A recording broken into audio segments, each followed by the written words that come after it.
사랑하는 영락교회 지체들에게 주 안에서 평화 인사를 전합니다. 오늘은 2022년 10월 12일 수요일입니다. 오늘의 묵상 본문은 요한계시록 2장 18절로 29절까지의 말씀입니다. 오늘 본문 말씀 2장 18절부터의 말씀은 이렇게 시작합니다. 두아디라 교회의 사자에게 편지하라. 우리 7교회에게 증거되는 말씀 가운데 네 번째 두아디라 교회에게 증거되는 말씀이죠. 그 7교회인데 세 교회 앞에 나왔던 에베소 교회, 서머나 교회, 그리고 버가모 교회의 말씀을 전하고 네 번째 교회죠. 지리적으로는 이 아나톨리아 지역의 내륙에 있습니다. 바닷가 쪽에 3개 도시가 있고 이제 뒤에 이어지는 4개 도시는 이제 그 내륙에 있어요. 캘리포니아로 생각하면 에베소가 LA고 서머나가 샌프란시스코고 버가모가 이제 세크라멘토 정도 된다고 그랬죠. 그래도 좀 바닷가 쪽에 있는 것입니다. 그 뒤에 나오는 이제 두아디라 교회, 사대 교회, 빌라델비아 교회, 라오디게아 교회는 캘리포니아 치면 99번 상에 있는 겁니다. 이렇게 쭉 4개가 연이어져 있죠. 그렇게 이제 지리를 이해하면은 이제 눈에 잘 들어옵니다. 두아디라 교회라고 하는 것은 상당히 공업이 발달된 이제 그런 곳이었다는 거예요. 그래서 기술자들이 많은 그런 도시였다 이렇게 전해집니다. 오히려 버가모 교회보다 더 일찍 로마의 치하에 들어와서 주전에 한 180년, 190년경에 이미 로마의 땅이 되었다고 그래요. 훨씬 로마화가 된 것이다. 지금은 미국도 이제 잘 사는 나라들은 되게 서비스업이 중심이 되고, 미국의 이제 러스트벨트라고 그러죠. 과거에 영광이 들어있는 이 인디애나 그쪽에 아이오와 그런 쪽에 보면은 인디애나 아이오는 아니죠. 펜실바니아 이런 쪽이죠. 이런 쪽에 보면 이제 완전히 공업지대, 과거의 공업지대였는데 지금은 이제 죽어버린 이제 그런 곳이죠. 러스트벨트라고 그러잖아요. 근데 그건 것이 이제 이 시대에는 다르다는 겁니다. 공업이 이제 세상의 중심이 되고 광물이 많이 나고 광업 중심이죠. 그런 것을 가공하는, 그러니까 기술자들이 또 모이고 이런 도시였다라는 것을 이제 알 수 있죠. 그래서 두아디라 교회 사자에게 편지하라 이렇게 말씀하시는데, 그 눈이 불꽃 같고 그 발이 빛난 주석과 같은, 눈이 불꽃 같고 그 발이 빛난 주석과 같다라는 이 말씀은 이 두아디라 교회에 어떤 부분이 문제가 있는가 하는 것을 드러내 보이는 것이다. 주님의 모습이 어떻게 드러나느냐 하는 것이 그 교회의 중심의 문제다라는 것을 우리 나눈 적이 있죠. 그의 눈이 불꽃 같고 라고 하는 것은 거짓을 분별하지 못하고 있다라는 뜻이 들어있는 겁니다. 우리 버가모 교회의 좌우에 날성검을 가지시니가 라는 건 말씀의 문제가 있다는 것이죠. 그런데 그 눈이 불꽃 같다라는 건 그 안에 거짓이 감춰져 있다. 그 두아디라 교회 가장 중심에 분별이 되지 않는다라는 것을 상징하고 있는 거죠. 거짓을 분별하는 것이 결여됐다 이런 뜻입니다. 그 발이 빛난 주석과 같다라는 말, 빛난 주석이라는 건 뱀과 정갈의 머리를 짓밟는 발로 짓밟는 거죠. 주석과 같은 발. 훨씬 이 두아디라는 광업 중심지였으니까 생생하게 와 닿았겠죠. 심판의 의미입니다. 그 안에 있는 거짓을 심판한다. 심판하는 주심, 거짓을 분별하는 주님이 너희 두아디라 교회 가운데 말씀하신다 이런 것이죠. 하나님의 아들이 이르시되라는 표현도 두아디라 교회만 있는 거예요. 흥미로운 것은 이 두아디라 교회 지역이 유명한 것은 아폴로 신전입니다. 아폴로는 이 제우스의 아들이죠. 그래서 제우스의 아들이라고 하는 아폴로의 권위가 있는 것이죠. 그런데 아폴로가 무슨 권위가 있겠어요? 제우스도 별볼일 없는데 하나님의 아들 예수 그리스도가 말씀하신다 이렇게 말씀하고 있는 거죠. 대조적인 거죠. 제우스의 아들과 하나님의 아들이 비교가 되겠습니까? 이런 표현이 두아디라 교회에 증거되고 있는 거죠. 19절에 내가 내 사업과 사랑과 믿음과 섬김과 인내를 나누니 내 나중 행위가 처음 것보다 많도다. 이제 번역의 문제가 있는데, 내 사업가라고 하는 이 사업이라는 것이 이제 에르가라는 말이죠. 우리 앞에 나왔던 말이죠. 에베소 교회에 나온 행위입니다. 네가 처음 행위를 회복해라 이렇게 하는 거예요. 처음 사랑을 회복하고 처음 행위 행위를 가지라 이렇게 말씀하시죠. 그 행위가 이제 에르가인데 여기 사업이라고 해석을 했고 뒤에 내 나중 행위가라는 것도 에르가입니다. 26절에는 이기는 자와 끝까지 내 일을 지키는 그에게 할 때 그 일이라는 게 에르가죠. 똑같은 단어를 어디선 일이라 그러고 어디선 행위라 그러고 어디선 사업이라 그러고 이렇게 번역을 하면 안 되죠. 이게 지금 우리 개역 개정 이 번역의 큰 문제, 개역 한글도 마찬가지고 새 번역은 더 심하죠. 이렇게 번역을 하면 안 되는데 같은 단어는 같은 단어로 해야죠. 사업이라는 것, 에르가라고 하는 것이 이제 행위다. 행위라는 것은 삶이라고 그랬죠. 또 사랑과 믿음과 그 에르가가 사랑보다 먼저 나오고 사랑이 믿음보다 먼저 나온다는 것이 의미가 있습니다. 사랑이라는 것은 주님의 사랑을 받아서 주님과 연결되어 있다. 주님과 하나 되었다라는 것이죠. 그것이 주님 안에서 드러나는 믿음의 근거예요. 사랑에서 믿음이 나오는 것입니다. 그리고 그 사랑이라고 하는 것은 우리의 삶을 통해서 이루어지는 것이죠. 사랑의 비밀이에요. 세상에 무슨 이런 세상 사조에 빠져서 사랑은 에로스밖에 없는 것처럼 얘기하죠. 로맨틱 러브만 사랑의 전부인 것처럼. 남녀 간의 사랑 뭐 이런 거예요. 그런데 쏘가가지고 무슨 뭐 첫사랑 뭐 이런 거 다 거짓이죠. 뭐 첫사랑이 없다는 의미가 아니라 그게 더 귀하거나 더 중요한 것이 절대 아니라는 겁니다. 제가 저희 집사람하고 연애를 3년 하고 결혼해서 17년을 살았습니다. 그래서 20년째가 됐는데 연애할 때 좋았죠. 뭐 결혼해서 처음에 좋았죠. 그런데 그때 만약에 와이프를 위해서 또는 뭐 여자친구를 위해서 내가 죽을 수 있느냐라고 그런 질문이 있다면 결코 쉽게 대답하지 못했을 것 같아요. 절대 죽지 못했을 겁니다. 그런데 20년이 됐을 때는 주님 앞에서 그 만약에 와이프의 목숨을 취할 것이라면 저를 대신 데려가 주십시오라는 그런 기도를 간절하게 드렸습니다. 진심이죠. 그 목숨을 저보다 더 귀하게 생각하는 것이죠. 이게 사랑입니다. 그래서 어떻게 30년을 살았는데 40년을 살았는데 무슨 첫사랑이나 이런 거하고 비교를 하겠어요. 말도 안 되는 소리죠. 그것이 삶에서 우러나는, 삶에서 사랑이 나오고 사랑에서 믿음이 나오는 겁니다. 그 믿음이 있기 때문에 섬김이 되는 거예요. 우리가 뭐 육신의 행위를 한다고 섬겨지는 것이 아닙니다. 아픈 사람 섬긴다고 갔다가 괜히 상처만 주고 그러는 거죠. 이 사랑과 믿음 안에서 주님이 함께하기 때문에 섬김이 되는 거예요. 너의 그 삶, 사랑, 믿음, 섬김 그리고 주님과 함께하고 있으니까 세상에 핍박이 있잖아요. 그 가운데 주님과 함께하니까 인내를 우리가 얻게 되는 것이죠. 주님의 선물이죠. 그런 것들을 네가 안다 이렇게 말하고 있어요. 말씀하고 계세요. 내 나중 행위가 처음 것보다 많도다. 너의 삶이 지금보다 더 풍성하고 더 그 안에 삶의 그 믿음의 신앙의 그 열매들이 더 풍성해졌다. 엄청난 칭찬입니다. 제대로인 거죠. 생명이 있다 이 말이에요. 살아있구나 이런 이야기입니다. 생명의 비밀이죠. 생명은 자라나요. 생명은 점점 더 풍성해집니다. 그게 생명력이죠. 생명의 풍성한 은혜가 있는 것이죠.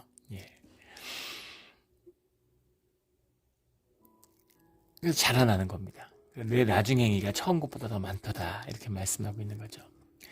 20절에 그러나 내게 책망할 일이 있노라. 이 두아디라 교회에 주어진 말씀이 7교회 중에서 제일 깁니다.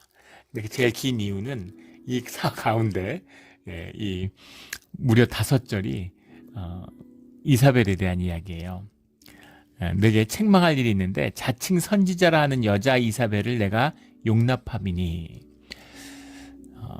여자 이세벨을 내가 용납했다. 이세벨이라는 건 뭐 우리가 잘 알고 있는 역대왕에 나오는 아합의 부인이죠. 시돈 왕국의 공주였는데 아합에게 시집으로 왔는데 바알 숭배를 이스라엘에 이식하게 되는, 이스라엘 전체가 바알로 무너지게 되는, 이스라엘 멸망에 결정적인 문을 연 그런 여인이죠.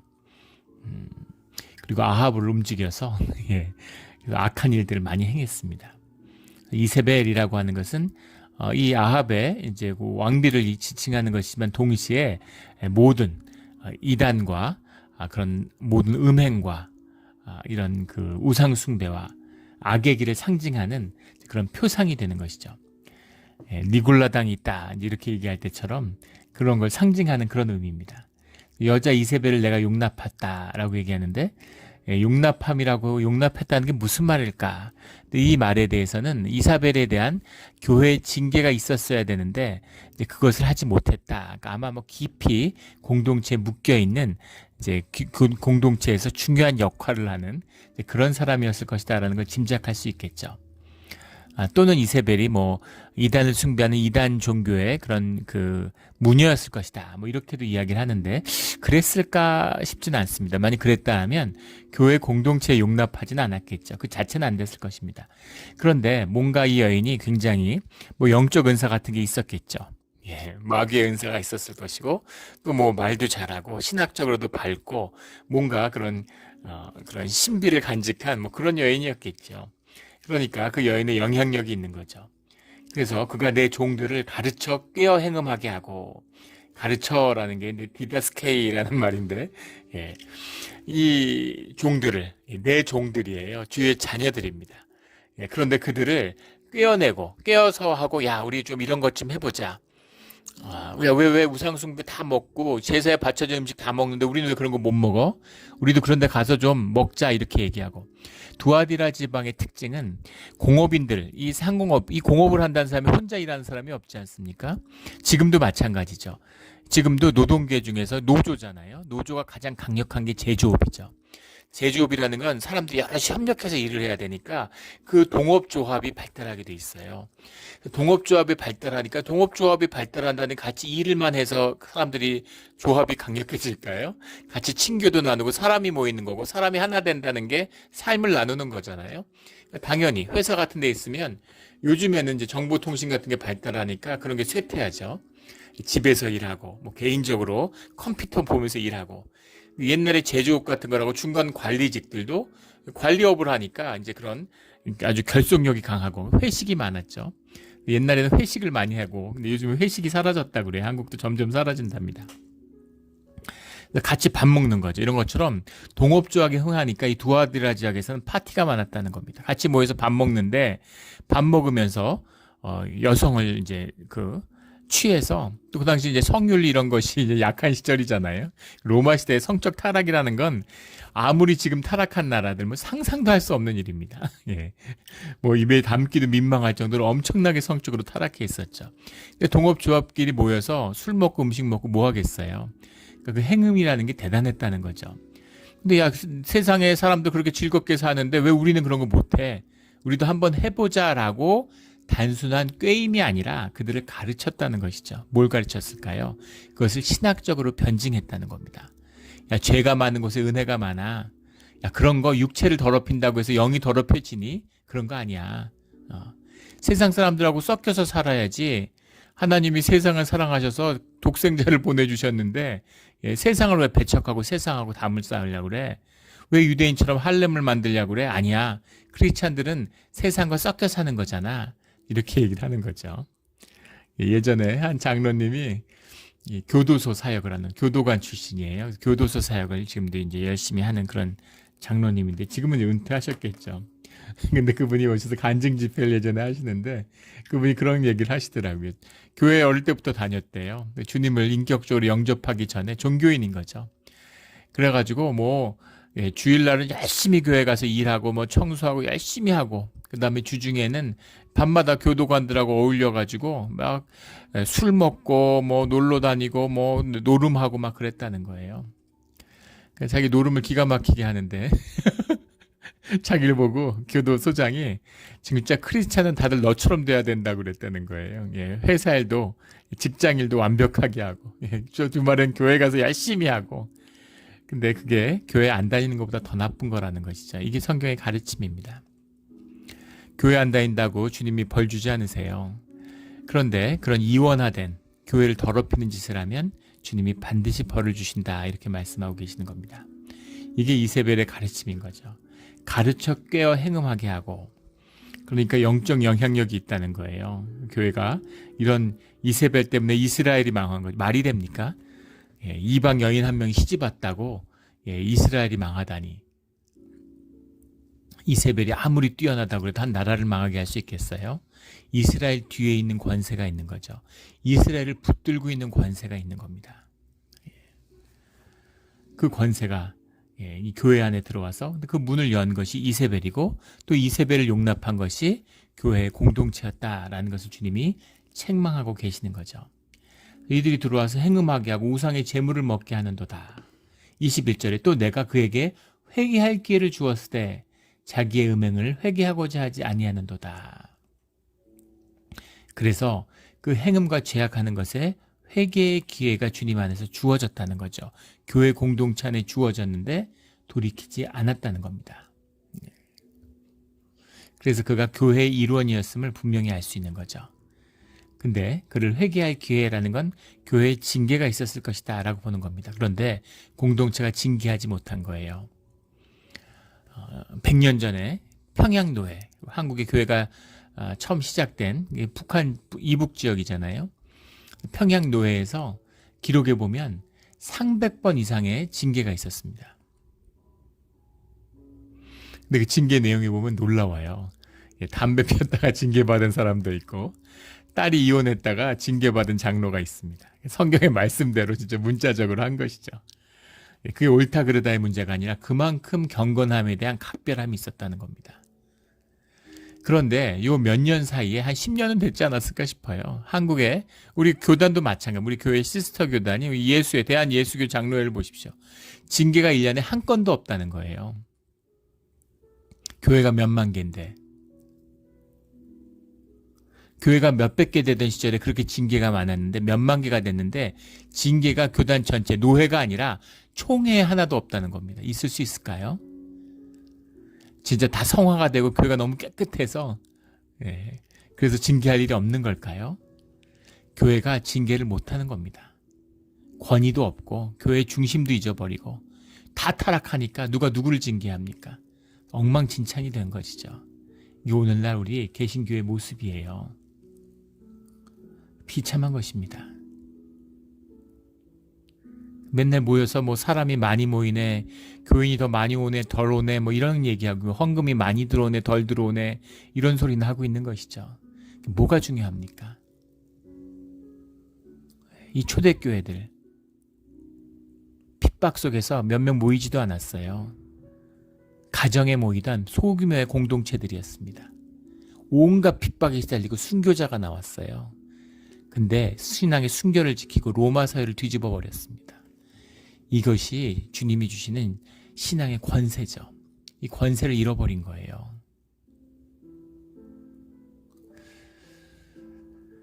우리 회개하고 돌이켜서 진짜 교회, 진짜 예배가 회복되는 우리 시대에 우리 교회의 믿음이 되기를 주의 이름으로 축원합니다.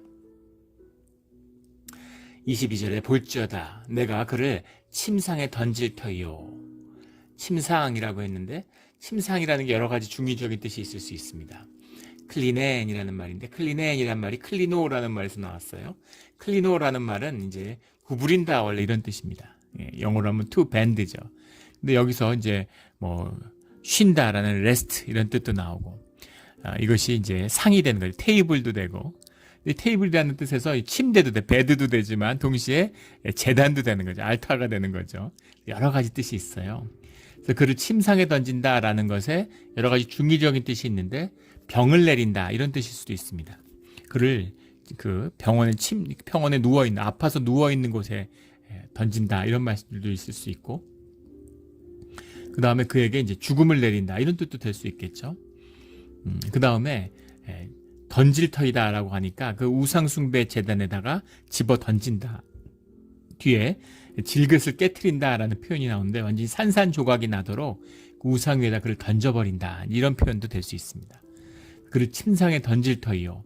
그와 더불어 간음하는 자들도 만일 그 행위를 회개하지 아니하면 큰 환난 가운데 던지고 이세벨과 함께했던 자들도 그 행위를 회개하지 않으면 그러면 같은 심판을 받게 된다라는 주님의 말씀이죠. 이 지금 말씀이 교회 안에 주어지고 있는 겁니다. 교회 안에 행음하는 자들이 있는 거예요. 기가 막힌 말씀이죠. 좋은 교회인데 사랑이 많고 믿음이 있고 헌신하는 교회인데 이 안에 이세벨과 그를 따르는 자들이 있다는 거죠. 이게 교회의 모습입니다. 교회가 늘 영적으로 깨어있고 주님의 말씀 가운데 회복돼야 되는 거죠. 이걸 다루지 못하는 거예요. 이걸 다루지 못하는 겁니다. 그런데 주님이 함께하고 주님의 회복되면 이게 다뤄지는 것이죠. 이게 교회의 비밀이에요. 싸우면 지는 겁니다. 영적 권세로 물리쳐야 되는 거예요. 예전에 제가 같이 동역했던, 제가 한국에서 교회할 때 이제 담임 목사님으로 섬겼던 그 목사님이 계세요. 지금 제주도에서 목회하시는데 훌륭하게 목회를 잘하고 계십니다. 그 목사님이 가는 곳마다 성령의 열매가 있어요. 그 비밀이 알고 싶었죠. 그래서 그 교회가 같이 사역했는데 주님의 은혜입니다. 예, 뭐가 있겠어요, 사람한테. 인상에 남는 건 그분이 예전에 이민교회를 섬기는데 교회가 싸움이 나서 내동강이 났습니다. 내조각이 났어요, 한 교회가. 근데 그분이 교회에 가셔서 교회가 하나로 합쳐졌습니다. 근데 그 네 개로 쪼개진 교회 중에 한 교회가 그 이단 목사가 있는 목사인데 그 목사가 아주 뭐 영적 권세가 대단했다 그래요. 예, 그 품속에다가 도끼를 가지고 다니는데 그 도끼를 갖고 들어가서 그런 귀신 들렸다 그러면서 막 테이블도 도끼로 박살내버리고 막 그릇도 깨버리고 막 그런데요. 그러니까 사실 여러 가지 심리학적으로 그걸 설명할 수 있죠. 그런 행동이 주는 영향에 대해서 아주 사악한 것이죠. 그런데 그 도끼 들고 다니고 막 도끼 휘두르니까 얼마나 무서워요. 그래서 제가 그 목사님이 그 교회 부임해서 가시기 전날인데 그날 이제 그 목사님한테 괜찮으시겠느냐고, 어이구 뭐 도끼 들고 다닌다는데 감당이 되시겠느냐 이러니까 목사님 웃으시더라고요. 예. 그 목사님이 그때 제가 전도사 때인데 전도사님 그러면서 그런 건 아무것도 아니라고, 그런 건 정말 아무 문제도 안 되고 싸울 것도 안 된다고 이러고 웃으시면서 얘기하셨는데, 신기한 건 그 목사님이 부임하던 날에 그 목사가 LA로 도망을 갔습니다. 그 교인들한테 돈을 빌려가지고 그걸 떼먹고 도망을 갔어요. 그래서 그 네 개 교회 중에 한 교회가 가자마자 소멸된 것이죠. 이런 것이 이제 주님의 역사하심입니다. 한없이 커 보이는 권세지만 결국 마귀의 권세잖아요. 주님이 함께 하시면 연기처럼 사라져 버리는 것이죠. 근데 그 이세벨을 붙들고 있는 그 행위에 가담하고 회개하지 않는 자들이 교회 안에 있기 때문에 이 이세벨의 문제가 정리되지 않고 있다라는 것이죠. 이 말씀을 새기고 늘 영적인 순결함을 잃지 않는 우리 모두가 되기를 주의 이름으로 축원합니다. 23절에 또 내가 사망으로 그의 자녀를 죽이리니, 사망으로 그의 자녀를 죽인다라는 표현이 특이하죠. 아포크텐 엔 타나토라는 말이죠. 타나토라는 말이 많이 나오죠. 엔 타나토 with death입니다. 아포크테노라는 말이 이제 크테이노라는 말이 이제 죽인다, to kill이죠. 크테이노 앞에 아포가 붙었으니까 I will kill이에요. 내가 죽음으로 죽일 것이다, 이런 말이죠. 죽음으로 죽인다는 게 무슨 말일까요? 두 번째 사망을 이야기하는 거죠. 육신의 죽음은 죽음이 아닙니다. 우리가 육신을 벗는 거예요. 그런데 육신을 벗고 나면 두 번째 죽음이 기다리고 있는 것이죠. 영의 죽음입니다.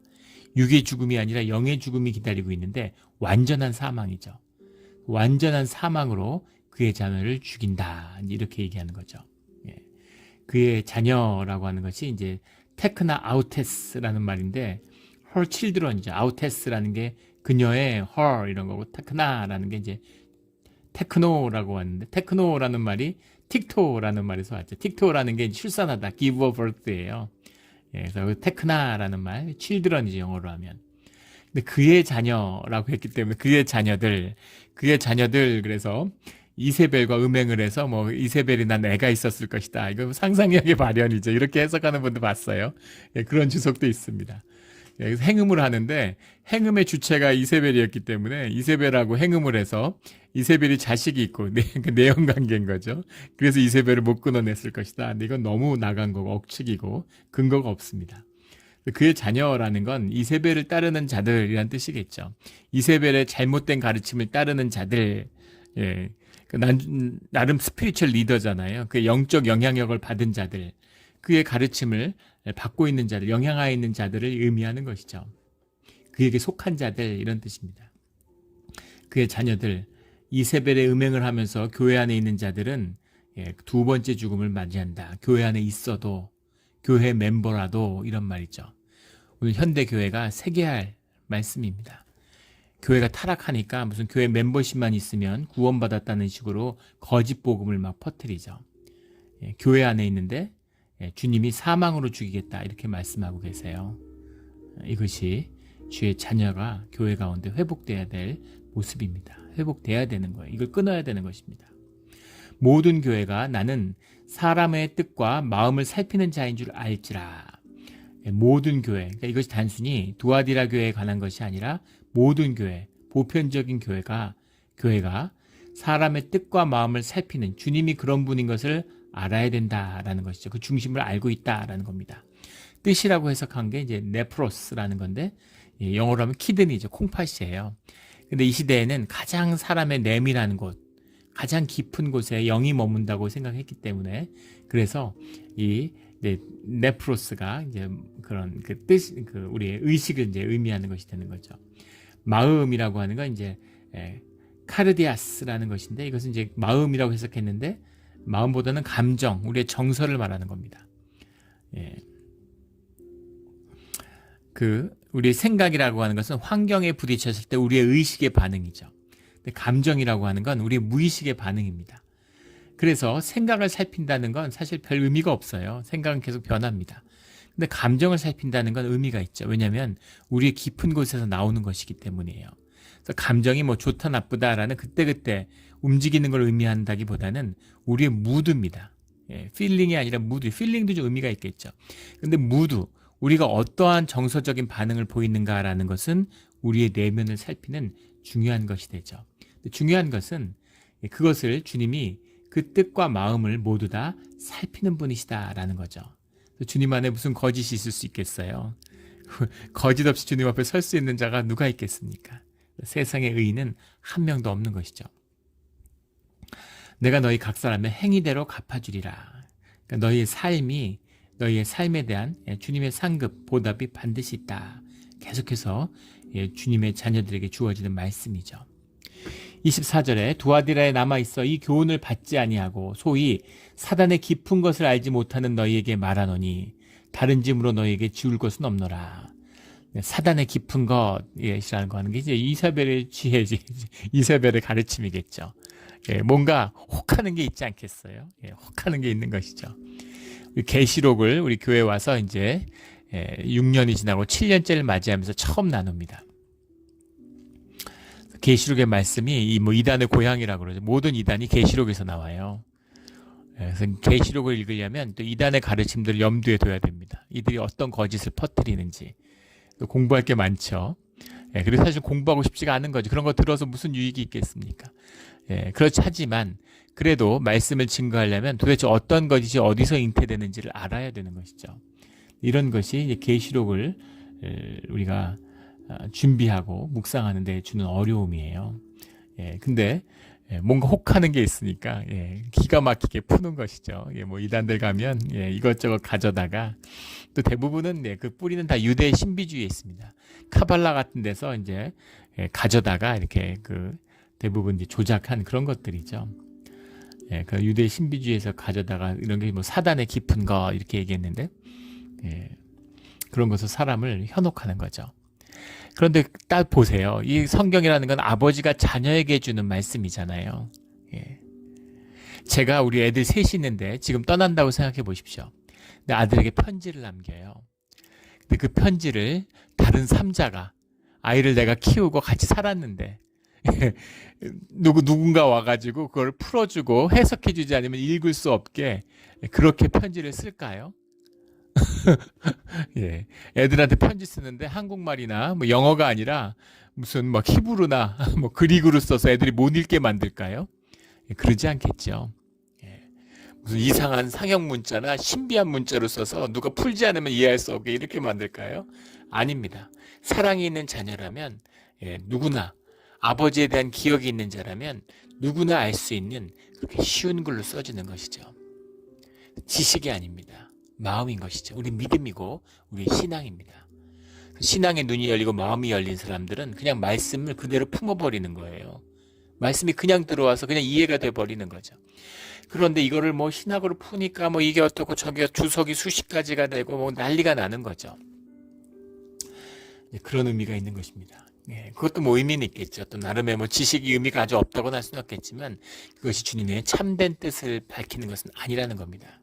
문학서나 뭐 그 시대를 담고 있는 역사서일 수 있죠. 그러나 그걸 뛰어넘는 주님이 우리에게 주시는 편지다. 복음의 가르침이다라는 것이 본질인 것이죠.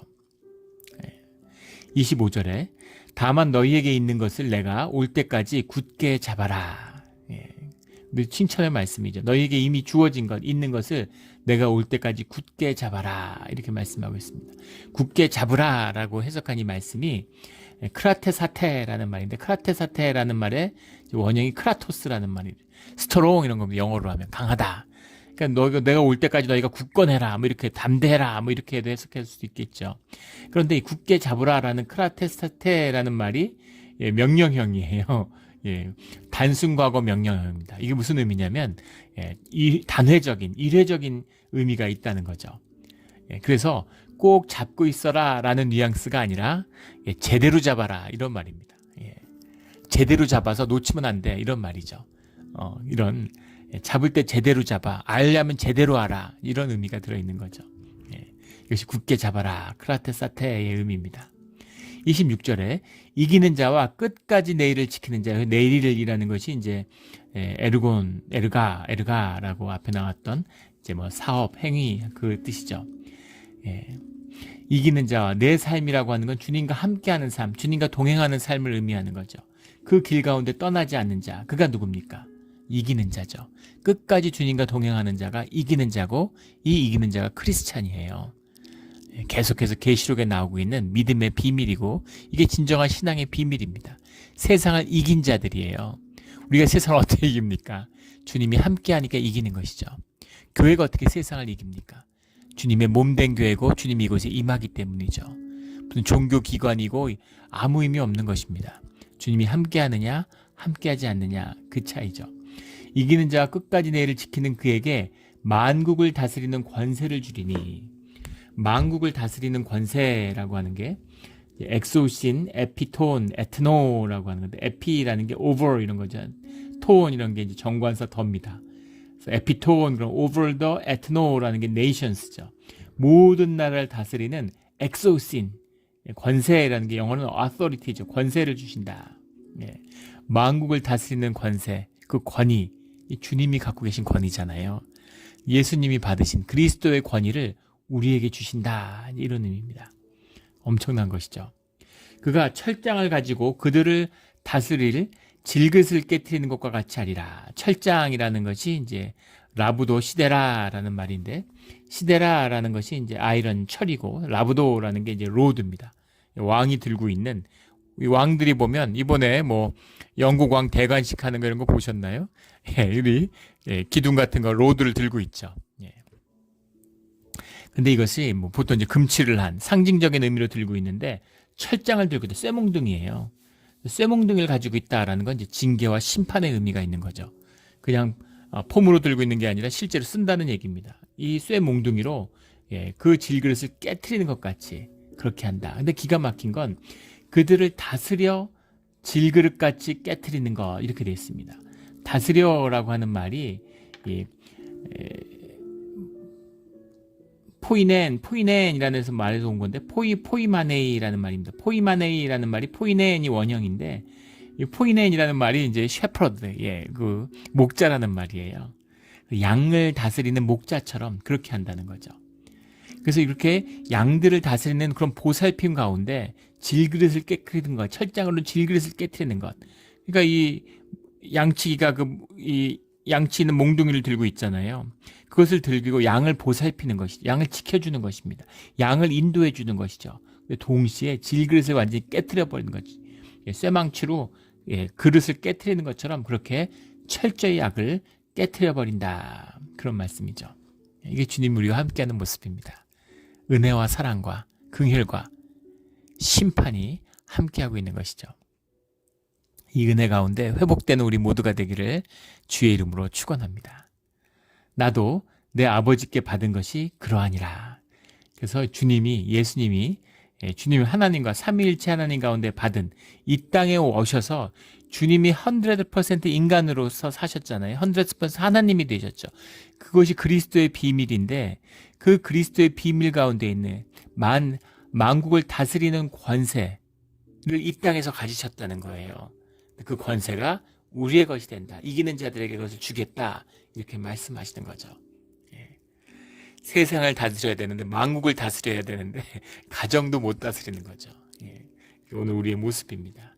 이 권세가 회복되는 참된 교회와 우리 모두의 삶의 자리가 되기를 주의 이름으로 축원하는 겁니다. 예. 이 권세라고 하는 것은 보이지 않는 권세입니다. 내가 쇼핑몰에 입점해서 가게를 해요. 권세가 임하면 내가 가게 주인 된다는, 물론 그럴 수도 있죠. 근데 꼭 그런 의미가 아닐 수도 있다는 겁니다. 근데 다스림의 권세는 나한테 있어요. 내가 그 가게를 하기 때문에 그 몰이 잘 되는 겁니다. 그 사장이 나 때문에 복을 받아요. 예. 내가 회사원 10만 명, 그때 보니까 구글 직원이 15만 명이 깜짝 놀랐습니다. 구글의 직원이 15만 명이래요. 근데 내가 구글의 직원이에요. 그런데 구글의 15만 명이, 구글의 사장이, 회장이 나 때문에 복을 누리는 것이죠. 내가 잘 돼서 회사가 잘 되는 겁니다. 나에게 복 주시려고 하나님이 구글에 복을 주시는 거예요. 이게 축복의 비밀이고 만국을 다스리는 권세입니다. 구글이 시작할 때 큰 기대를 모았던 기업이죠. 사원이 돈비 이벌이었어요. 악해지지 말자. 그런데 악한 짓을 많이 할 뿐 아니라 얼마 전에 그것을 사원에서 없애버렸답니다. 민망한 거죠. 너무 비이벌이 돼버렸으니까. 그런데 그 이벌을 꺾어버리는, 돈비 이벌을 지킬 수 있는 그 권세를 가진 자가 된다는 겁니다. 내가 구글에 있으면. 내가 미국에 있어서, 내가 미국에 이민 오니까 미국이 복을 받아요. 주님이 나에게 복 주시려고 캘리포니아에 복을 내리세요. 이것이 몬트레이에 축복하셔서 몬트레이의 산물이 풍성해지는 겁니다. 이런 것이 만국을 다스리는 권세예요. 이 권세가 주의 자녀에게 있다는 것이죠. 28절에 그 모든 완결편이죠. 내가 또 그에게 새벽별을 주리라. 우리 27절의 말씀이 시편 2편에 나오는 말씀이잖아요. 그 사상이 그대로 담겨 있는 거죠. 새벽별이 무엇이냐에 대한 수많은 해석이 있는데 새벽별은 주님입니다. 주님을 주신다. 이 주님이 궁극적으로 우리에게 주시고 싶은 거죠. 우리와 하나 되는, 주님을 안에서 살아가는, 주님을 내 떡이다, 내 몸이다, 그리고 주님을 우리에게 내어주시는 거죠. 주님의 살과 피다, 그걸 먹어라, 이렇게 내어주시는 거잖아요. 이 새벽별을 주리라. 29절에 귀 있는 자는 성령이 교회들에게 하시는 말씀을 들을지어다. 우리가 들어야 할 말씀이죠. 이 기가 막힌 말씀을, 이 진리의 말씀을 먹고 마시며 숨쉬며 주님에서 회복돼서 만국을 다스리는 권세를, 이 영광을 받아야 되는 거예요. 이거보다 더 귀한 게 뭐가 있겠습니까? 세상에 속아서 이거를 내주고 이걸 잃어버리고 세상의 온갖 것을 취하다가 육신과 함께 썩어버리는 것이 우리가 살고 있는 삶의 자리에 우리의 삶의 모습이 아닙니까? 이걸 끊고 주의 자녀되는, 주님의 자녀의 권세가 회복되는, 교회의 권세가 회복되는 진짜 크리스찬, 진짜 주의 자녀가 되는 우리 모두가 되기를 주의 이름으로 축원합니다. 아멘. 기도드리겠습니다. 하나님 아버지, 오늘 귀한 말씀 주셔서 감사합니다. 신학의 지식이 아니라 살아있는 말씀이 되어서 성령이 우리 안에 내주하며 우리 삶을 주관하는 삶의 능력과 권세가 나타나는 우리 삶의 자리가 되게 하여 주시옵소서. 감사하며 예수 그리스도 이름으로 기도드렸습니다.